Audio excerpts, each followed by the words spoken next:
All right, here we go again, everybody. Thank you for coming out tonight for Populating and Feeling Our Universe, presented by Dr. Steve Kilston. This talk will begin with an astronomical perspective on how our universe came to be populated, with stars making possible what and where humans are.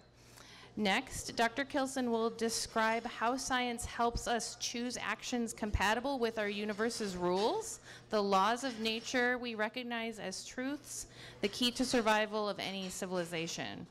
He will then explore how we have learned about other worlds beyond Earth and how that knowledge can be used to design and plan eventual travel to some of those worlds, including a plausible interstellar spaceship concept offering one way to extend life across our galaxy.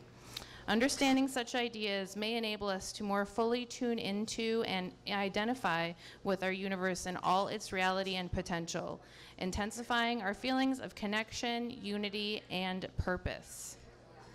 Starting with discovering a comet at age 21 for over half a century, Dr. Kilston has applied astronomy in academic research and teaching, planetarium and public lectures, radio programs, and other national and international aerospace projects. At Hughes, Lockheed, and Bell Aerospace, he designed and promoted space-based telescopes, including Iconos, the satellite called in the New York Times one of the most significant developments in the history of the space age, as its high-resolution commercial Earth imaging camera made possible many new technologies, including Google Maps and GPS navigation systems.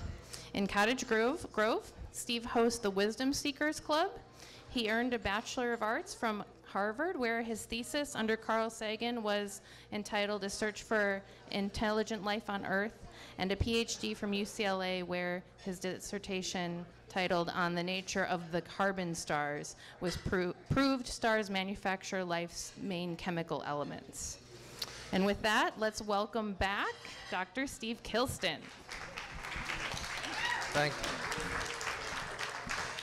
Thank you, Maggie, for that great introduction. But enough about me. We're here to talk about the universe, and we're here to talk about you. So I'm very glad you're here to listen to some of the things that I feel are pretty important, and I hope that you have some thoughts that maybe this will provoke. We won't have any questions until the end, please, because I have so much stuff to get through that I'm a little bit afraid that I won't be able to get through it all. So let's see if we can do it all. I'm sorry?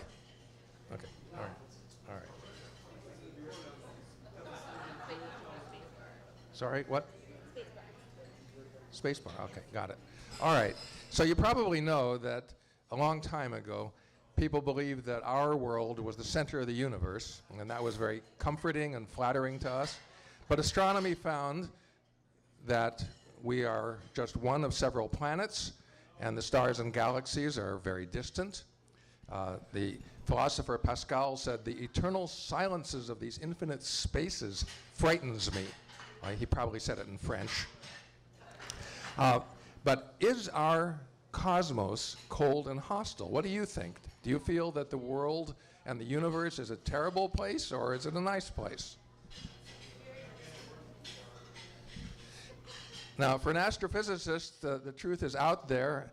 I like this cartoon. It says, if my work helps just one person feel like a tiny, insignificant speck lost in a cold, uncaring universe, then I'm doing my job, okay?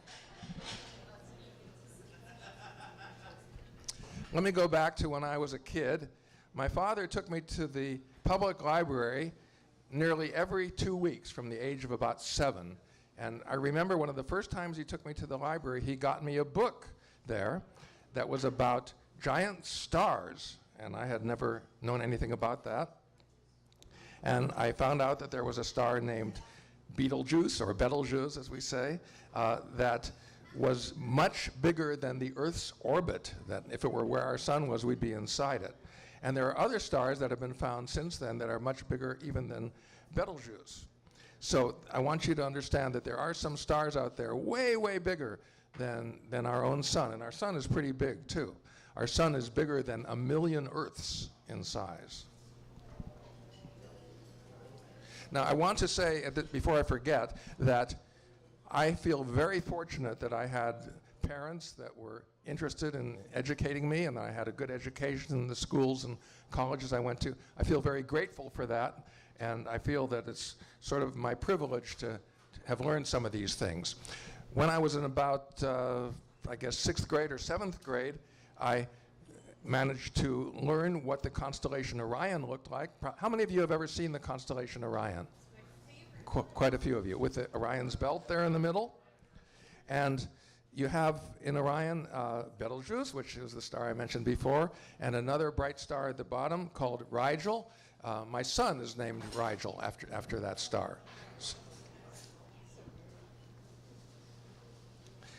In junior high school, and this is a bit of my education, I had a science project to do in the 9th grade. I had a pretty good teacher there, and I put together with a friend a poster board that had on it lots of little clay balls representing protons and other atomic particles that showed how the sun made its energy. As you know from the trivia quiz, the sun turns hydrogen, which is the proton is the hydrogen nucleus, into helium. And these are hydrogen nuclei here, and they end up by combining in various ways with neutrinos coming off and positrons, little bits of energy being produced, and they end up with a helium nucleus here, which is 2 protons and 2 neutrons.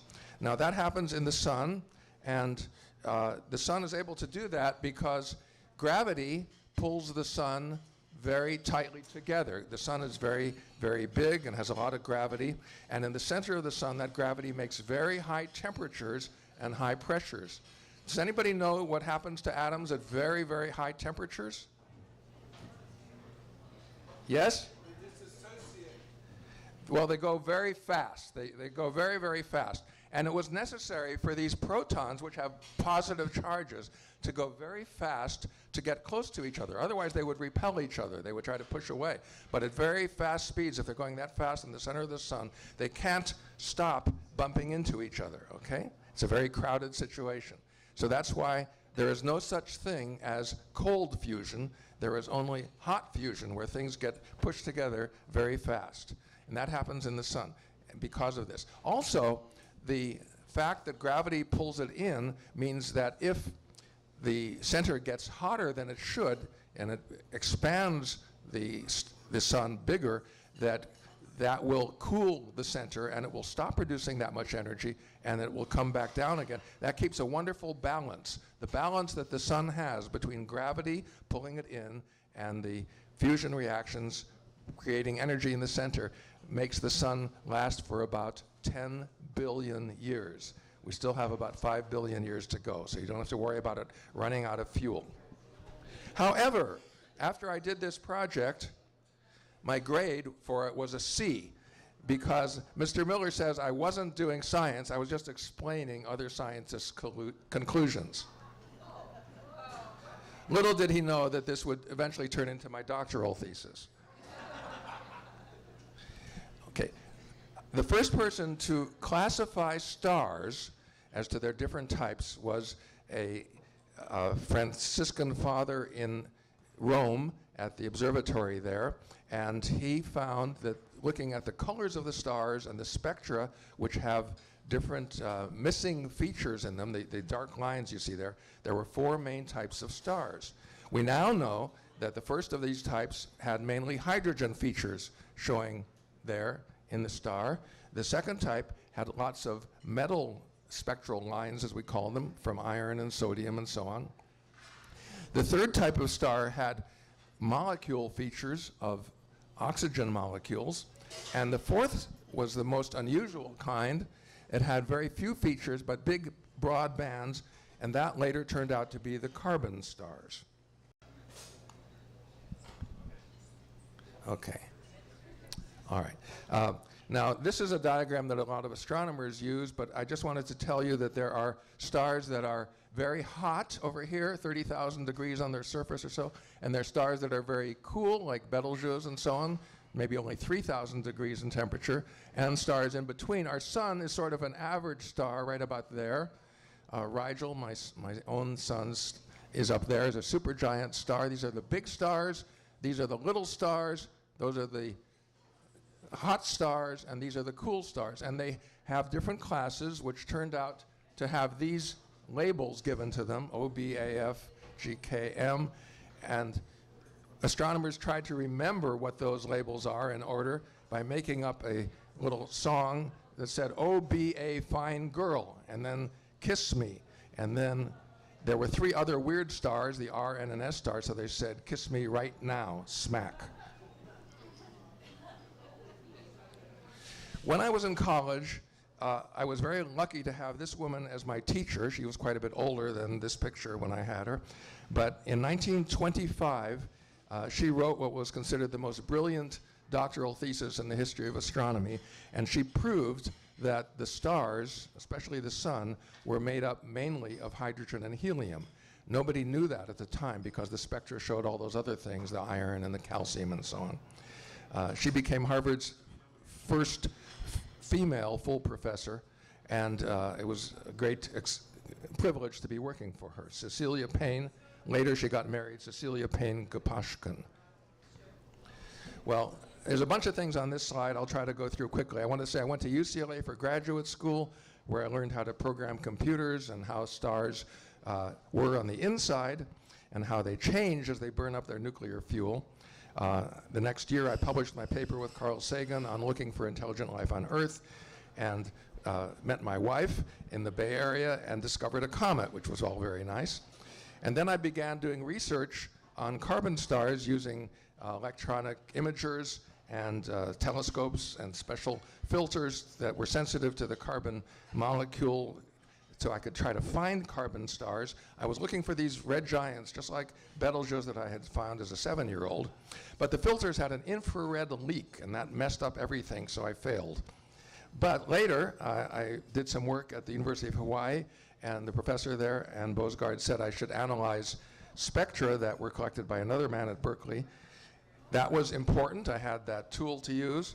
And finally, I went to a lecture at USC, of all places, and found that Benjamin Peary, a famous African-American astrophysicist, had found that there were stars that had technetium in it.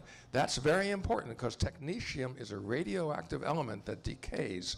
And if you can see that in the star spectra, that meant that the star must have made it, because if it had been born with it, it would have all disappeared and decayed already. So I knew that the stars made some of their own materials in their centers. And this is maybe the main picture from my doctoral thesis. It shows that I used the computer to match the spectra of carbon stars and find how much carbon they had in them, how much iron, how much yttrium, and other chemical elements. I was able to match the spectrum. The real spectrum of the star is the line you see in black here, and what I did on the computer are the dots in black that I used to match the spectrum and find out how much of the different chemical elements it had. And what I found was there was so much carbon in the stars that the star must have manufactured carbon. This is how a star manufactures carbon. It takes the helium. You know, the sun is making helium right now, right as we speak. And that helium, later in the star's life, can be used to combine to make 3 helium nuclei into a carbon nucleus. And that is called the triple alpha process because the helium nucleus is an alpha particle. Well, let's look at what a red giant star is actually doing. In the center of a red giant star, it has already burnt hydrogen to make helium. Remember, that's what the sun is doing? So the center becomes pure helium, all right? And when the center becomes pure helium, there's still some hydrogen on the outside of that that all collapses together to get even hotter, and the hydrogen starts burning, and that produces more energy because the helium on the center is, with its gravity, pulling the hydrogen tighter and heating it up to make so much heat that it pushes out the rest of the star. That's how we get a star as big as a red giant, okay?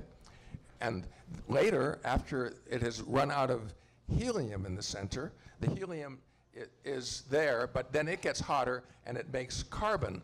Remember I showed you how helium makes carbon, and that makes another level. Around that becomes a shell of helium, and the shell of helium is unstable, and that tends to produce a burst which carries the material from the center of the star out to the outsides. And that's really important because it looks like this. Here is a carbon star which has layers of helium shell flash material that has been taken from the center of the star and sent off into space. Now, our solar system, you all ought to know this, our own solar system here with all the planets, including us right here, and our sun, all that is made out of material that came from stars like this, that added to the hydrogen and helium in the universe, added carbon and iron and other stuff like that, and made it possible for life to exist in the universe. In this talk, I am trying to tell you where we came from and where we are going, and maybe a little bit about how we can get there.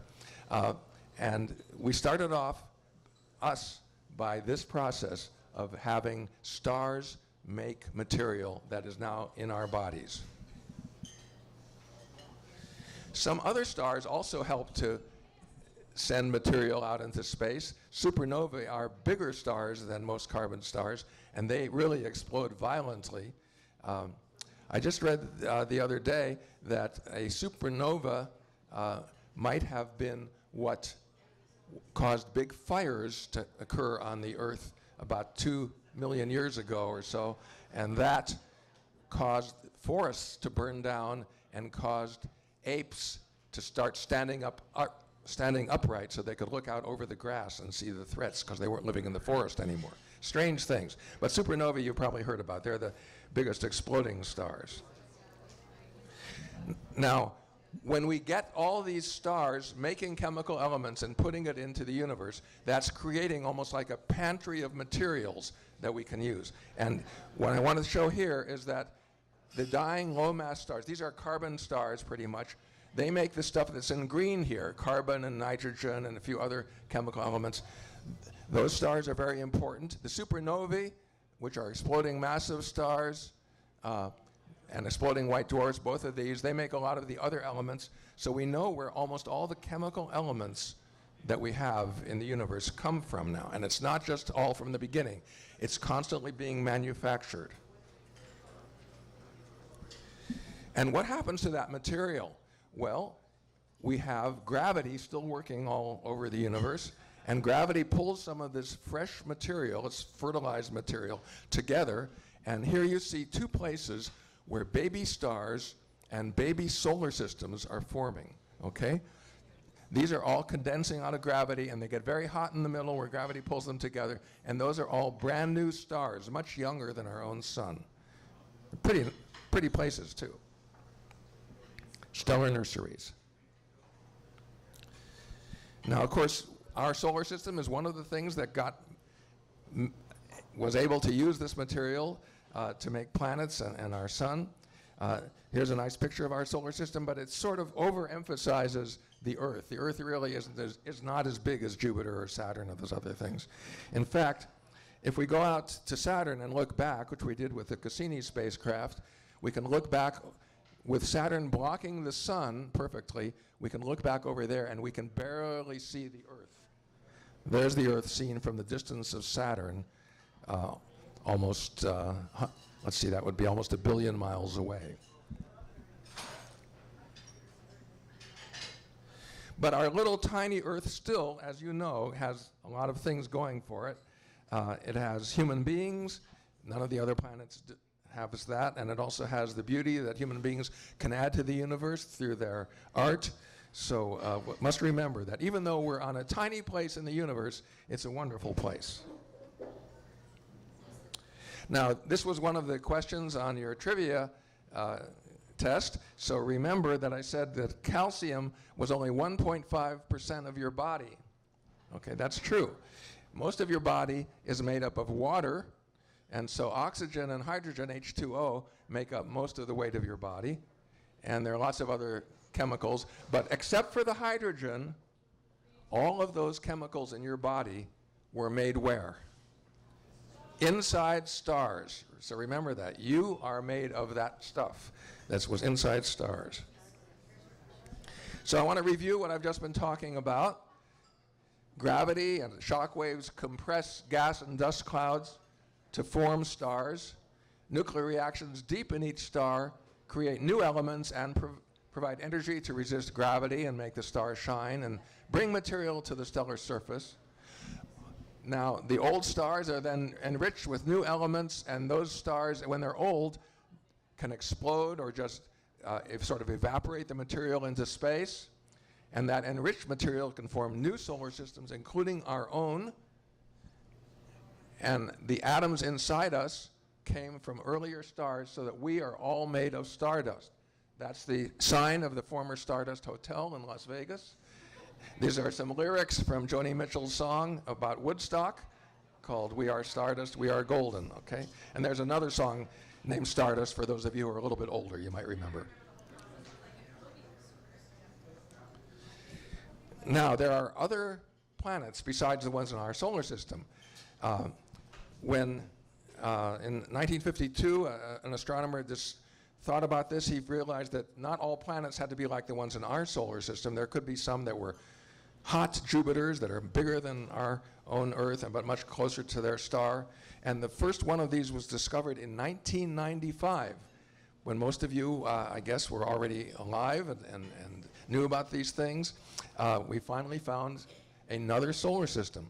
And as of today, there are 4,094 confirmed planets outside our own solar system, in at least 3,000 other solar systems, with at least 664 of them having more than one planet. That's a lot of solar systems out there already. Now, how were these mostly found? I'll tell you about that in a minute, but I want to say that some of them are fairly close to our own solar system. Here we are at the sun, you are here, and these stars, not too far from the sun, this is only out to 20 light years away, these stars all have exoplanets, other planets in other solar systems. Not too far away. Someday humans, I think, will go there. Maybe, we don't know exactly what the exoplanets look like. We have some imagination that artists have. But we do know that there is a habitable zone around each star, and if we want a planet that's good for life, it can't be too close to the star, because then it gets too hot, and it can't be too far, it gets too cold. It has to be in just the right distances, like Goldilocks. It can't have it too extreme one way or the other, and that would make a place called the habitable zone. So have we found any planets in habitable zones? The answer is yes. These are a few of the habitable exoplanets we have found that are just about at the right distance, that we think they have the right temperature. What's the right temperature? It's pretty much the temperature that water remains liquid. We think that's a good temperature for life. We think if it's terribly cold or terribly hot, it would be hard to have the kinds of molecular interactions that make life possible. Now, here was a trick question on your trivia quiz. Kepler was not a person. Well, Kepler was a person, but the Kepler in the quiz was a spacecraft named after the person, okay? And this Kepler spacecraft was built by the company that I worked for in Colorado, and this Kepler spacecraft has found over 2,700 exoplanets on its own. It did that by looking for changes in the brightness of the stars that it was looking at, and if the star got a little tiny bit dimmer, and did that over and over in a regular way, that meant that a planet was traveling in front of it and blocking the light from the star. That's called the transit of the planet, and that is how Kepler found all these planets. It's still one of the most important spacecraft that we've ever launched to tell us how many planets there are out there.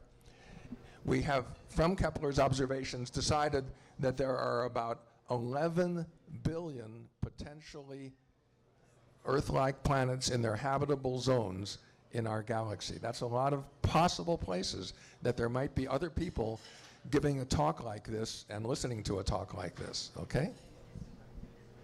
But we need to know more about the planets than just how big they are and if they're the right distance from the star, to tell if they're really habitable. We might need to know something about whether they have a moon. We might need to know something about whether they have plate tectonics. We might need to know something about whether they have water. And so we want to build other spacecraft that can tell us more about the planets. Here are some potential ones. They're hoping to launch in 2 years the James Webb Space Telescope, which is a huge telescope, much bigger than the Hubble Space Telescope, and it has a sun shield to stop the sun from interfering with what it sees. That's one that we hope will help us find out more about other planets. We, of course, could do SETI, or Search for Extraterrestrial Intelligence observations of many kinds, radio waves or laser signals or something, and then other big telescopes on the ground or in space in the future, and one which we might launch maybe 60 years from now that might have several telescopes that are really large and could get a picture of a planet in another solar system, maybe that good, that would tell us if it had oceans and continents and things like that. So these are some of the plans. I worked on this for about 10 years on a project called Terrestrial Planet Finder. And my question soon after I started working on that was, if we find a habitable planet, and we know that it's habitable, what are we going to do about it? And my answer was to come up with the ultimate project. Why was I inspired to think about doing something interstellar? Well, I watched the Apollo moonwalk when that happened on July 20th, 1969. That's almost 75 years ago, and that's when the Bohemia Mining Days Parade will have its 50th anniversary this year. And then exactly 7 years later, the Viking lander gave us our first picture from the surface of Mars. How many of you have ever seen Star Trek? Would you raise your hands? Okay, good. Because while I was at JPL, Carl Sagan and I were the only two guys looking at a TV monitor, seeing the first picture come down from Mars. I met Gene Roddenberry, the creator of Star Trek. He was there also. And I wanted to point out that in Star Trek, the weapon they carry around called a phaser has two settings, kill and stun, which is my name, so I like that very much. This is what has happened to the model of the Starship Enterprise. So this is for space, the final front yard. No, they actually have a better model of it that's now in the Smithsonian Museum of Aerospace Museum in Washington, D.C., so you can see that there. The ultimate project, I mentioned that. That's something I came up with to try to show how we might be able to go to other stars and other habitable planets if we find them. And this is the idea that I came up with, and I've passed this idea off to quite a few people in aerospace and science, and I've presented this talk about the spaceship at MIT and Harvard and NASA and various other places, and I think I've come up with an idea that could work. Now, it's not going to work right away. It's a pretty big idea. It has 1 million travelers on this spaceship. It has 100 million tons. It'll cost about $50 trillion and take at least 500 years till we launch it. So that sounds like a fairly ambitious ultimate project. Also, the trip will take thousands of years to get where we're going. Why will it take so long? Because I don't think there's really anything like warp drive. I don't think we can go as fast as or faster than the speed of light. And I don't want to go so fast that when we bump into tiny little grains of sand or asteroids that we totally crash and destroy our spaceship. So I want it to go maybe a few times faster than the fastest stars go, but not too much faster than that. Anyway, it'll take thousands of years to get to the nearest stars and planets that we might want to visit. Now, with all these layers here, on the outside layer, by the way, of this ship is water, and that protects you from all the radiation that might interfere with life. And also there are plenty of levels so that you could have enough room so that even with 1 million people on board this ship, you could have about a 5,000 square foot house for each family of 4 people or something like that. Plus lots of parks and recreation and laboratories and other things like that. like you see here, you'd have recreational areas. And this ship is about 1 kilometer in radius, which was the answer on your trivia quiz for how big it has to be, spinning about once a minute to give you the equivalent of Earth's gravity, so that you would have something to hold you to the floor when you're walking around. All this has been worked out. I want to say, though, that the size of this is pretty big. There's the Great Pyramid in Egypt for comparison in the size, okay? It's a lot bigger than that pyramid. And we can't spin it faster so it could be smaller and still have gravity. Because if you spun it much faster than that, space medicine experts have said that you would always be very space sick. So we have to make sure that it doesn't spin too fast around. I did a lot of calculations, you don't have to read all this, to show that we could work out all the power and mass and how much acceleration there would be and all that sort of stuff. But this has all been sort of carefully gone over for many years, and it is a possible solution to going to another star. We'd have about 10 tons of fuel, which isn't that bad. 10 million tons of fuel, sorry. 10 million tons of fuel out of the 100 million tons of this ship. So it's a pretty big ship. Yeah. And it has a schedule. As an aerospace engineer, I learned all about schedules for projects and so on. For the next 100 years, we're generating ideas. And we might settle Mars if we're lucky. For the 100 years after that, we do a design concept, a little more detail. I have no idea what it's really going to look like because there's a lot more that we need to learn still. Then we'll demonstrate all the technologies and maybe have some space colonies in our own solar system to test them out. And then assemble the project materials, and then by the year 2400, have a 100-year test voyage in our own solar system to see that everything is working okay. And then if everything's cool, then we'll take off for another star in the year 2500 AD. I am optimistic that we could do this because I've seen how much computers and technology have advanced in the last century. Do you realize it was only 41 years from the first airplane to getting into outer space with a rocket? Okay? Things happen pretty fast. But there are very huge challenges beyond the technical challenges. There are challenges of psychological nature, societal nature, and environmental nature. We have to fix the environment on Earth to be able to do this. We cannot let the Earth decay. We have to make sure that people aren't killing each other if they're on a ship for 10,000 years. They have to learn how to get along. And all these things have led me to what I am going to talk about in the last part of this presentation, which is maybe what kind of psychological and societal things we might need to fix to be able to go off to another solar system.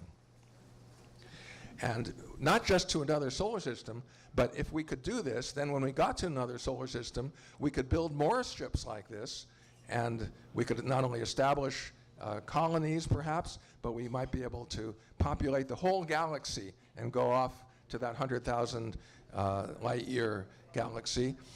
It has its own habitable zone. If you're too close to the center of the galaxy, things are too violent in there, near a big central black hole and lots of exploding stars. And if you're too far away from the center of the galaxy, there hasn't been enough stellar processing of chemical elements to make it easy for life to exist out there too well. So there's even a habitable zone in our own galaxy where things are just right. Now, I think it would take us about 40 million years to populate the whole galaxy. That sounds like a long time, but it's not nearly as long as the galaxy is going to exist. We have, billions of years more for that. So it's a pretty nice speed that we can get out there. And I want to say that if things are going bad on Earth, which I hope they won't, I hope we learn how to take care of things here, that it's good to have a chance to put our eggs in another basket and maybe extend human life somewhere else. If you're interested, some of the people say, well, nobody's going to want to leave the Earth. I've given this talk many different places at high schools and colleges and and research institutes and so on. And I've always asked the question, how many of you would be willing to go on such a trip? And I'd like you to raise your hands. Okay, that's not bad. I usually get about 20% of the people say they're willing to leave the Earth. And of course, remember, if you're going on a ship like this, probably the 1 million people or so on the ship will make it so you don't get too bored. There's a lot of people there. And most of them would be fairly intelligent and nice people selected for the journey. So you might have a better time on the ship than you have in some places you live here on Earth. All right, so here's the last section of my talk on feeling our universe. That's a strange thing. I don't know how many of you have ever thought about feeling our universe. But that begins with the realization that we are made of stardust, stars are in our flesh and bones, and that to a certain degree, therefore, our universe is inside us.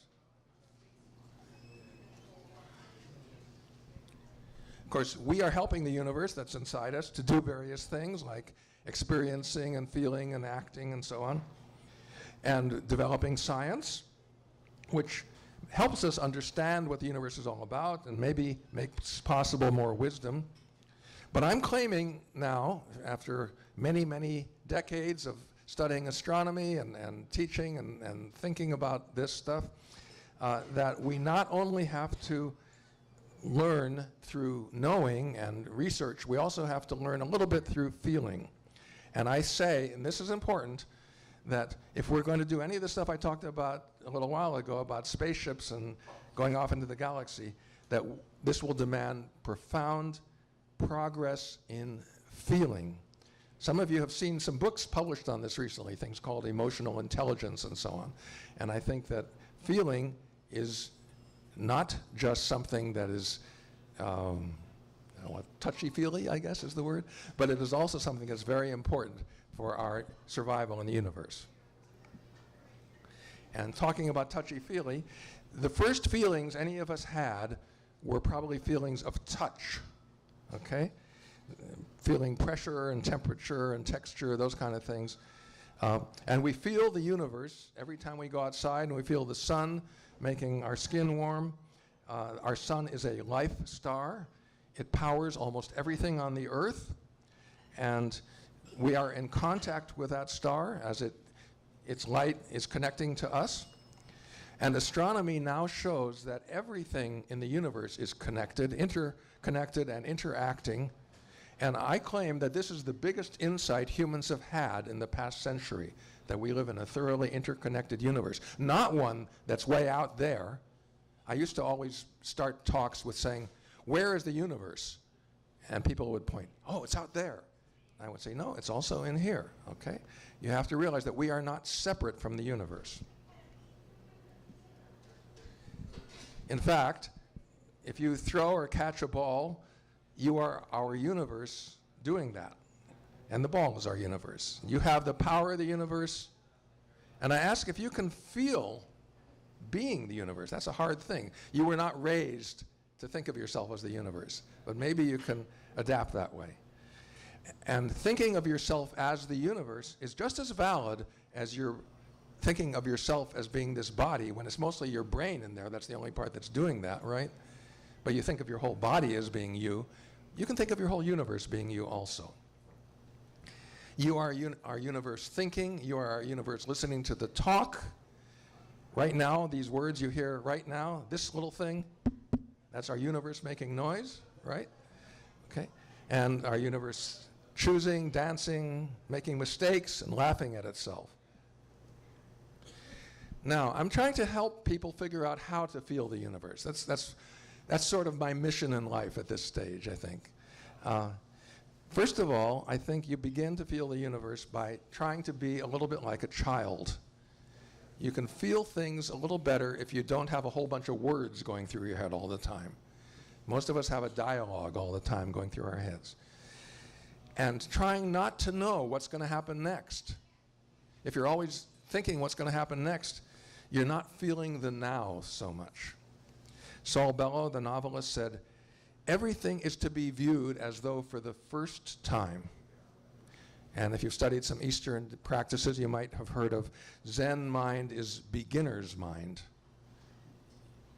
If you see it for the first time, it makes a really stronger impression on you. So I hope that you can think about trying to connect to our universe as something that you're really sensing, not talking about so much, not imagining the way it should be or what chores you have to do, but just really paying attention to it as it is. And can you feel the universe as it feels you? Because I believe in Newton's third law, for every action there's an equal and opposite reaction, that if you're feeling the universe, it's always feeling you too. Okay?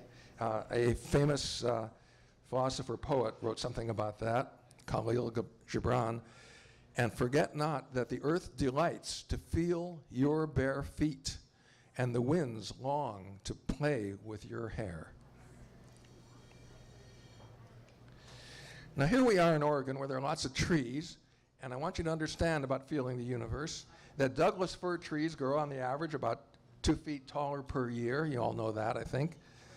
And if you do a few calculations about that, that shows that the average tree speed getting taller is 200 atoms taller every second. That's happening. The tree is changing by 200 atoms every second taller. I don't know if you've ever thought about that. And grass grows even faster. So all those atoms are getting added on there all the time. Well, that's part of feeling the universe. If you can try to let yourself feel that that's happening, that's part of feeling the universe. I have actually been able to feel the earth turning. Does anybody here know what direction the earth is turning right now? Can you point to it? The earth is turning that way, to the east. That's why the sun rises in the east, okay? That's why the full moon rises in the east at 6 p.m. approximately, okay? We are turning that way right now. Here in Oregon, we're going about 700 miles an hour that way right now, okay? I have been able to feel that, not quite the way you say, but by looking at what's happening in the sky and just the way you can see clouds moving and stuff, I see the stars and planets moving, I've been able to feel the earth turning. When you see the sun rise or set, you can feel the earth turning, okay? Children are always changing reality very intensely because everything is new to them. And we, as adults, can learn to feel again that we are part of a flowing, growing, active universe. A universe that in its own way is alive. Through us it's alive, and it incorporates us. Well, I'm going to talk about feeling, and I know that that's not something you often get in the science pub, so I hope you can bear with me here.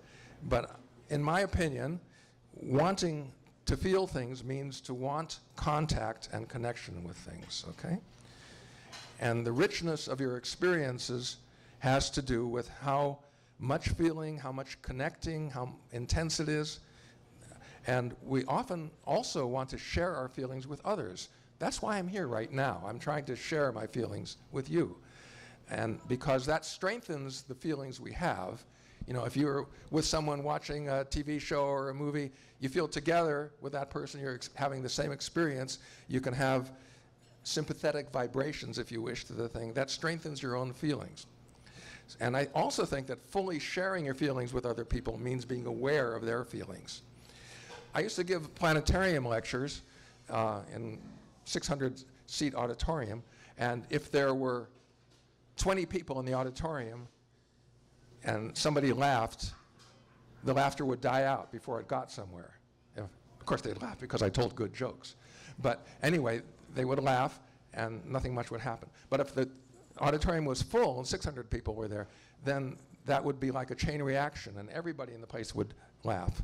So sharing your feelings makes that sympathetic vibrations. And I also have this picture here because I claim that we gain connections and feelings more easily if we are reaching outward for them. We're reaching outward to accept those feelings as they're coming in. All right, now there are things that interfere with feeling, and we have to be aware of those things. If we're spending all our time analyzing things or interpreting things, if we're trying to decide what our tasks are, or our chores, if we're imagining things, or if we're stereotyping and classifying and all that, or if we're afraid of things, we tend to withdraw inward in those cases. All those things can interfere with feeling. And I would claim that for most of us in the culture that we live, we spend more time doing these things than we spend feeling, unfortunately. We have to be careful with that.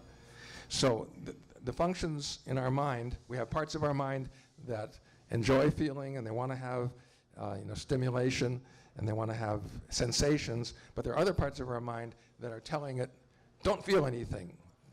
Be careful, watch out.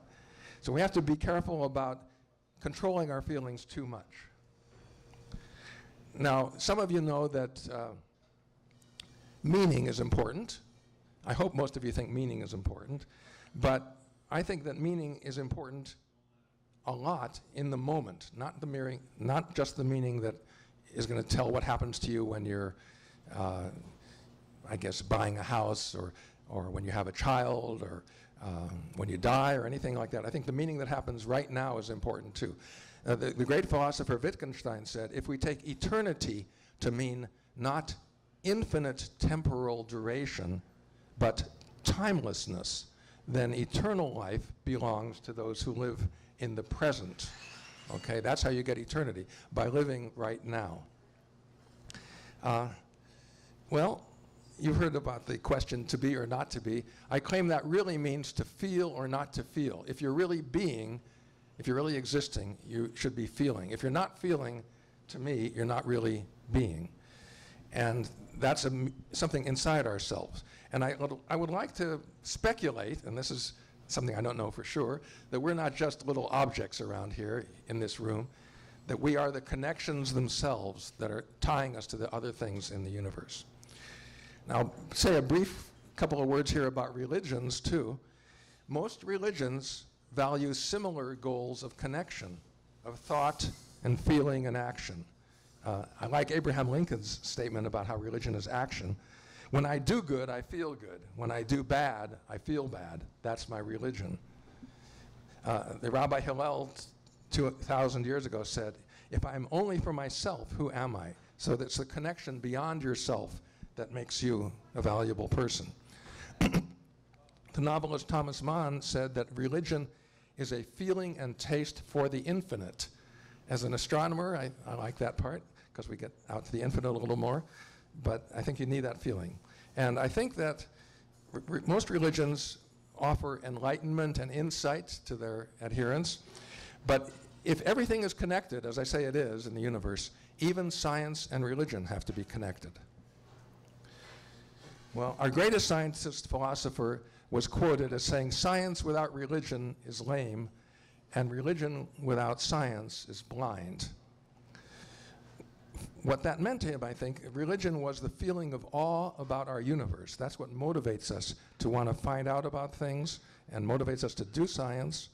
But it also implies a kind of humility about oneself, if you have awe about the universe, and perhaps gratitude for what you have in the universe. In his last interview that he did when he was just a little bit older than I am now, he said, one cannot help but be in awe when he contemplates the mysteries of eternity, of life, of the marvelous structure of reality. It is enough if one tries merely to comprehend a little of this mystery each day. Never lose a holy curiosity.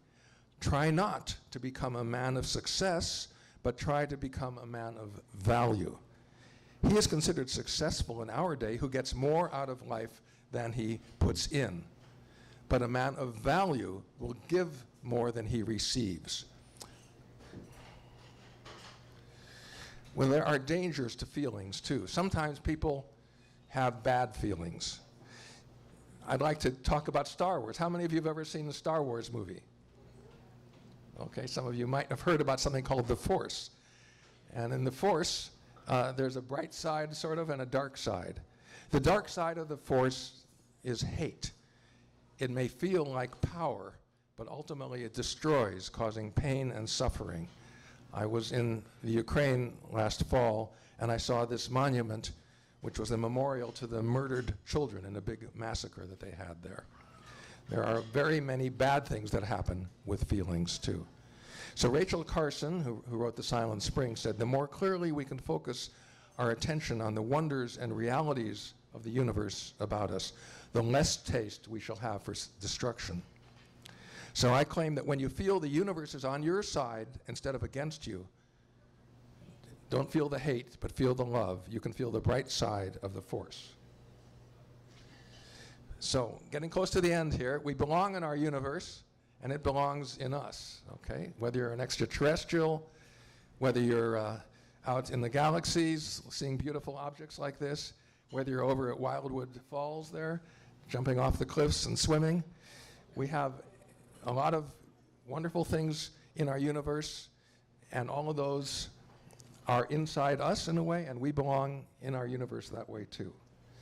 So finally, why should we populate the universe? Why should we feel our universe? All the stuff I've been saying, it's sort of very out there, I know. Well, because we have life, because we have had biological evolution that made life, it allowed us to have brains that could imagine a future, that gave us foresight, and once you can imagine a future, you can think of what you want to do in that future, and that's what purpose is, what your purpose is. So that evolution added purpose to our universe. And because we're part of this big universe, we're on a giant purposeful team. I like the phrase, thank your lucky stars, because that's what we're doing here. I have an attitude of gratitude. A fine philosopher author said, nothing changes until feelings change. That's what we feel is obviously more important than what we know. That's what we live for. I don't think we'll be able to achieve interstellar travel until we have really understood our feelings better, and only can change the world and make the environment and everything else in the world better if our feelings change. And finally, for children, the purpose of life is to evolve toward beauty. In giving education to children, the first consideration should be that the seeds of beauty are sown in their hearts. So here, my wife and I are having a good time enjoying the universe. I'm wearing a shirt there. I don't know if you can read it. It says, General Manager of the Universe. And the final thoughts I have for you are, all objects and ideas are totally interconnected and interdependent. We help our universe feel, think, increase beauty, and have purpose. And feeling our full connection to our universe can strengthen us and help us to do all the things that we want to do in the world. Thank you very much.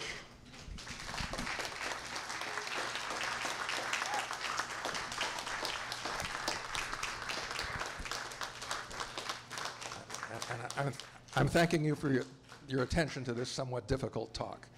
All right, do you have any questions? Yes, go ahead. It's not exactly a question, it's more of an observation. Okay. That one of the realities of our universe is that it is not static. It is evolving as we are evolving on this planet. Yes. And new stars are being born as we speak. Ye- And will be born in the future. And that's a perception that is a little harder to grasp because it's so constantly changing. Yes, the question was, or the observation was, that our universe isn't static, it's always changing, new stars are being born, all sorts of things are happening. I tried to give that idea a little bit with the atoms being added to every tree every second and so on. The universe is, in a sense, alive. Things are always happening in the universe, and that's a nice thing. You wouldn't want it always to be static. It's easier to understand things that don't change, but we have to learn to go along with the universe in order to understand it, okay? Yes? So we talk about this universe, but do we know that there wasn't a universe before this universe? The question is, was there a universe before our universe? It's possible. I am a fan of a theory called the multiverse theory. I think there are possibly lots of universes. I can only talk about ours. It's the only one that I can get information about. But there might have been other universes in the past. There might be other universes in the future, and those maybe we'll never be able to know about. But we have some reason to think they may exist. But the follow-on to that, in regard to your thinking of feeling, Uh-huh. does not our innate sense of education Mhm. confine us to feeling what we feel? In other words, we To feeling, what was the last word? To feeling beyond what our knowledge base is. Right. The question really was, I think, how much does our education define our abilities to have feeling for our universe? I think that we are very much conditioned by our parents and by our education and by our whole culture, and we have to be very careful that we are absorbing the kinds of lessons and perspectives that are going to help us in the future. Sometimes we're bombarded with stuff that fills us with hate or fills us with anger or makes us think that everything is about earning money or makes us think that everything is about beating somebody else in a race of some kind. And those kind of things, I think, all interfere with feelings. So we have to make sure that we don't let our world get distorted. And part of that is making sure that we have an educational system that promotes the kinds of things I'm talking about, I hope. Yes? I heard you use the word feelings, but I didn't hear the word intuition. Uh-huh. And I'm wondering, in my understanding of research, it would be using your feelings to make choices and see what direction to go. And I'm wondering how that's played into your life and your scientific endeavors. I can give you, the question is about intuition and whether that allows us to use our feelings to find out things and make the right decisions and so on. And I am a big fan of intuition. I think intuition is great, but I think in my perspective, intuition is made up of your experiences and your ability to understand those experiences, and that's what gives you good intuition. So if you have those experiences, then you're much more likely to have the proper response. I like to play chess, for example, and I like to play fast chess, and I don't always have time to think about whether my move is a good move. I have to use my intuition to make the right move based on a lot of other games that I've played in the past. And I think that's the way life is too. We often have to make decisions more quickly than we can think about all the possible ramifications, and that's our intuition. Yes? Intuition is an interesting thing when you look at physics and you talk to the general public. If I'm swinging a ball around my hand and holding it with a string and I let go of that string, most people will answer what actually happens incorrectly because there's this intuitive feeling. If we do not check our intuition back against the world of science and feeling, if we don't check it, then we can get in trouble also. Okay, so that was about the fact that people often have false expectations of what's going to happen. If you swing a ball around your head and then you let go of the string, what's going to happen to the ball? Some people think it's going to go in that direction. Some people think it's going to go out. Other people think things that maybe wouldn't really happen according to the rules of physics. And to have the right answer to things, you can't just rely on your feelings, usually. You have to have some knowledge as well that helps you out. So I think joining your knowledge and your feelings together is what makes you really powerful, okay? So when in Star Wars, I think Luke was taught to trust your feelings. That's only good if he's had some training, okay? All right. Any other questions? All right, well, thank you all very much. I'm very pleased. Oh, sorry, go ahead.